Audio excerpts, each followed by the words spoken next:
Hi, John. How are you today? But Elliot, a lot going on. I think maybe just to dive right into it, both internationally as well as domestically. So, a couple things. I know we chatted about this briefly before we recorded, but our friends at Transparency International created something called the Opacity and Real Estate Ownership Index, which ranks 24 jurisdictions on their ability to protect property markets from illicit funds. So this just came out, and the index, the acronym is OREO, OREO. I know you have a banking connection to that, and I'll throw it to you in a second. But basically, this takes a look at, like I said, 24 different jurisdictions. And what I thought was fascinating about it is it lists them in order, and that South Africa had the best of what goes into these metrics. They look at the availability and adequacy of real estate data. They measure the coverage and scope of AML frameworks that apply to the real estate sector, and they said there's definitely gaps in global property markets vulnerable to corrupt money flows through those jurisdictions. And no country received a perfect 10, but as I mentioned, South Africa was listed first. The US was fairly low on the index. Third from the bottom. Third from the bottom. Okay. That is for a variety of reasons, as I think everybody here knows. But you had mentioned to me offline that Oreo, that's an acronym already used in the banking industry. Yeah, it stands for other real estate owned. It generally shows up on both the call report that a bank has to file in the US and it'll show up on their balance sheet.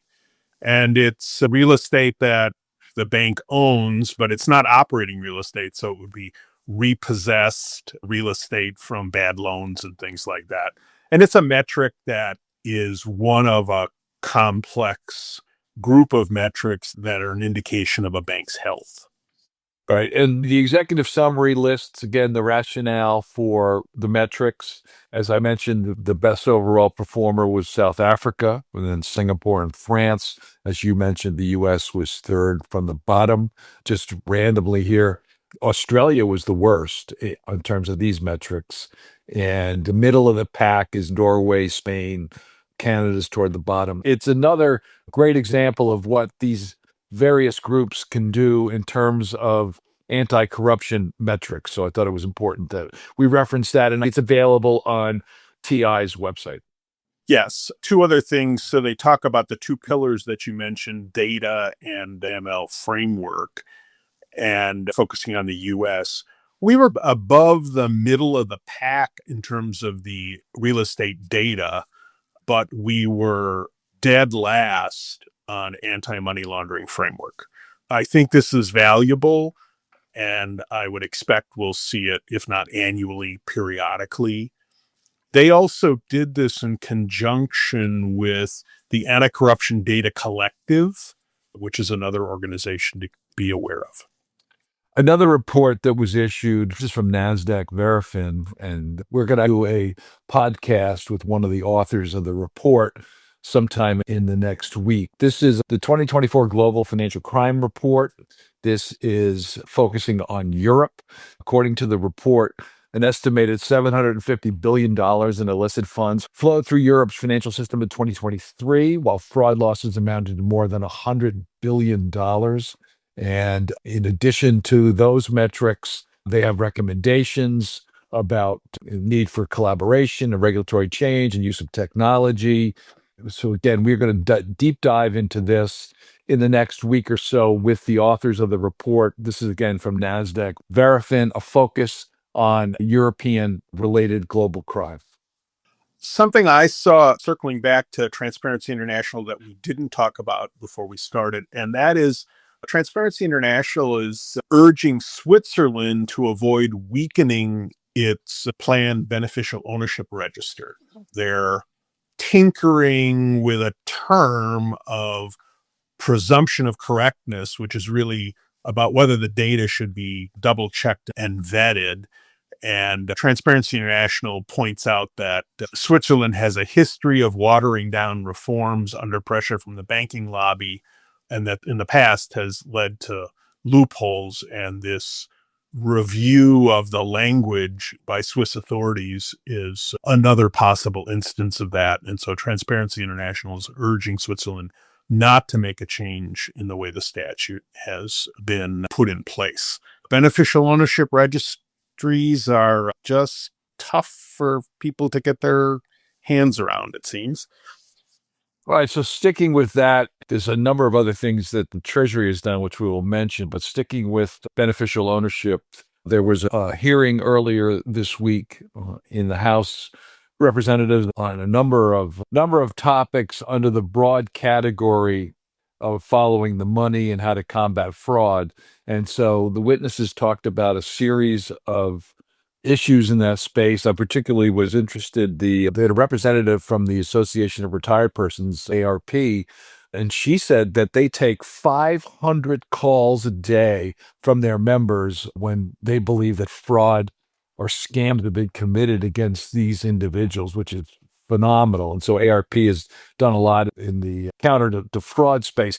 But several of the members and also the chair of that subcommittee talked about put in draft legislation to repeal the Corporate Transparency Act. That would be one. And secondly, to make it clear that the Treasury had said in a policy statement earlier this year that it would apply only to foreign-owned businesses. There would be legislation that would codify that. So interestingly, the focus, because as we talked about opacity in Transparency International and what you just mentioned in terms of beneficial ownership registry, the U.S. seems to be backtracking, I think, is the only way to describe this in terms of what they're saying regarding the CTA, but also by changing that enforcement. And then I'll turn it over to you in a second. But the other part of this that's interesting is on the Democratic side, in the Senate and the House, they sent a letter to the Secretary of Treasury questioning why CTA enforcement is going to change based on that policy announcement. 17 congressional Democrats and several members of the Senate sent this. And the questions listed in the letter include, have you conducted any analysis of the number of terrorists, human traffickers, drug cartel leaders, foreign adversaries, or other malign actors and facilitators who will be able to abuse the U.S. financial system to hide their illicit activities absent enforcement of the CTA? Right now, there's been no response to that, but this is telling you there's a push and pull going on in the U.S. Congress regarding the CTA. And we talked about this a couple of weeks ago. Is this going to impact the way FATF evaluates the U.S.? Stay tuned to that. Yeah, as we talk about then, it's unlikely that it will take the U.S. all the way to the gray list, but it clearly will be called out in whatever report gets issued. Yes, So, it's actually going on right as we speak. The evaluation is but the field work is being done now. A lot of interesting stuff in that hearing. I think it's always fascinating to me to see how members of Congress on both sides of the aisle will make a point just by what they name things. The bill that would repeal the CTA is called Repealing Big Brother Overreach Act. There's also a proposal to raise the threshold for currency transaction reporting from 10,000 to 30,000, and also to index the CTR threshold to inflation. We've also seen reporting in other publications that some banking organizations are pushing for raising the threshold to $100,000, which is both interesting and certainly something law enforcement would not support. And just to connect with law enforcement, the IRS Criminal Division released their fiscal year 24 BSA metrics and announced something called CI First. So these statistics look at the past 3 fiscal years and a couple of interesting points from there. They said that these cases where they used a BSA filing resulted in a 97.3 conviction rate. And they also used the data to identify $21.1 billion in fraud tied to tax and financial crime, and seized $8.2 billion in assets tied to criminal activity. And this is both from suspicious activity reports, SARS, from currency transaction reports. That data and that report are available. I think the other thing I'll just highlight, because we're talking about thresholds, the data also indicates that 67.4% of cases opened by IRS-CI had a subject with one or more CTRs below $40,000 and 50% less than $22,000. Definitely be interesting to see the push and pull about potential threshold increases. CI FIRST is an acronym for Feedback in Response to Strategic Threats. And this is an initiative that will establish ongoing engagement with financial institutions to ensure that they receive quantifiable results from IRS on how the agency uses suspicious activity reports in its investigations. So, something the industry has talked about for many years, and there's been efforts, but this is another effort in the process of really creating those actionable feedback loops for the reporting that's done so that it can be refined and people can understand, why am I doing this? The FinCEN also issued a number of reports and alerts. One is on bulk cash smuggling and repatriation by Mexican-based transnational criminal organizations. I know you wanted to highlight that, Elliot. They did that one, and they also did one on sanctioning criminal operations and money launderers for the notorious Sinaloa cartel. So those are a couple of things that came out from FinCEN and OFAC in the past week. The bulk cash smuggling alert is interesting to me for a couple of reasons. And maybe these dots don't connect, but I think it's interesting that they're all happening at the same time. As you and I will recall, because we've been doing this a long time, the CTR was originally created for the purpose of creating a paper trail for cash transactions, which don't generate a paper trail otherwise.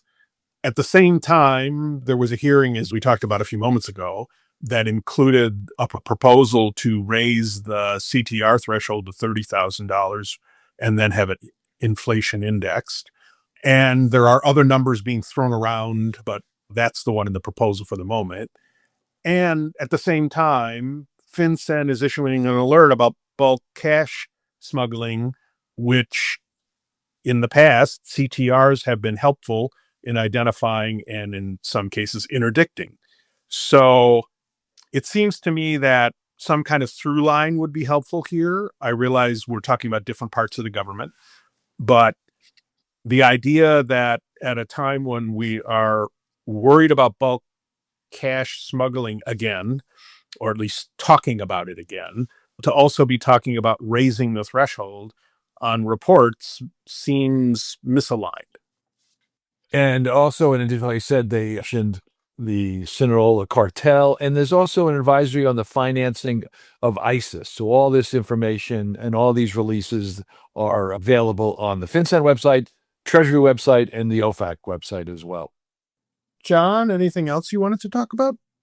Yeah, one more item. Everybody's aware, especially those of us in the legal profession, of the direct targeting of law firms in the U.S.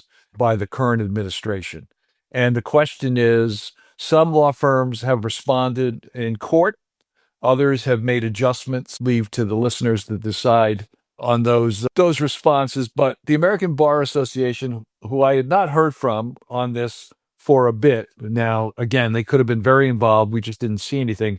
But back on the 26th of March, sent a statement on behalf of themselves and various bars associations around the country. And I'll just read a couple of quick excerpts from this.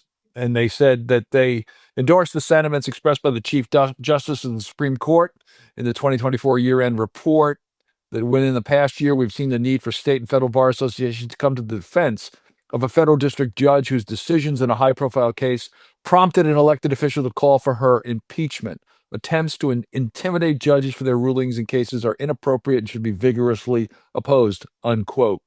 We cannot accept government actions that seek to twist the scale of justice. And they said there's clear choices facing the profession.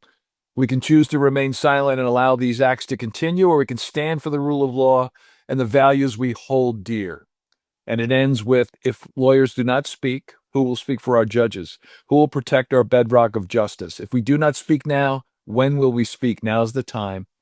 That is why we stand together with the ABA in support of the rule of law and all the various state and local associations have signed on to that. This is available on the American Bar Association website from their press release on March 26th. An important statement on a very important concept. The United States has, not perfectly, but certainly consistently over time, attempted to be a nation where the rule of law really made a difference. And we're seeing that eroded. And even the Chief Justice spoke, which is extremely rare in recent Supreme Court history. So something to pay attention to. John, you're doing a webinar on the 24th of this month on cybersecurity. Yeah, we're doing cybersecurity. We have a couple of great experts that are going to talk to us about that. One of them will talk about how to create a cyber fraud fusion center and the challenges there, and the others will talk about the broad aspect of cyber security and cyber attacks. I also just want to highlight that we've posted an interview I did a couple of weeks ago with a brother and sister who are both AML experts, Allison Jimenez and Steve Kemmerling, and really enjoyed talking to both of them. And I think you'll find that conversation interesting as well. And then, as I said, we're efforting an interview on the European Global Financial Crime Report, as well as always open to hear from other folks that you like us to talk to, experts in the space, or issues you want us to cover. So if there's anything out there that you want to make sure we highlight, please reach out to myself or Elliot. Sounds good, John. And if you want to attend the live stream of the April 24th webinar, you can register for that at our website. So, John, you have a good rest of the week, and I will talk to you next week. Bye. Take care. You too. Bye-bye.